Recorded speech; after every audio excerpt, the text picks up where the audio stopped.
यानंतर सुरुवात झाली ती एका किळसवाण्या आणि घाणेरड्या अशा अपराधाला, ज्याने मानवतेला सुद्धा लाजवलं. एप्स्टीनने असं काय केलं की जगातले हे सर्व एलिट लोक, सर्व बलाढ्य प्रभावशाली लोक त्याच्या जाळ्यामध्ये अडकले आणि त्याच्या या कुकर्मामध्ये सहभागी झाले. हे तुम्हाला मी समजून सांगतो. आणि यासाठी जेफ्री एप्स्टीन यांनी एका गोष्टीचा उपयोग केला आणि ती गोष्ट होती लस्ट आणि सेक्शुअल फॅन्टसीज. एप्स्टीनला हे माहीत होतं की प्रत्येकाच्या लस्ट आणि सेक्शुअल फॅन्टसीज असतात आणि समाजाच्या नैतिक दडपणामुळे त्या दबलेल्या असतात आणि श्रीमंत लोकांच्या तर त्या अजूनही विचित्र असतात.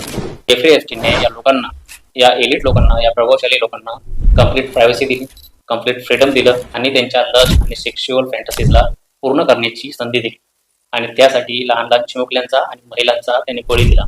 आणि एवढंच नाही तर यांनी या चिमुकल्यांना जनावरांसारखं शिजवून सुद्धा खाल्लं.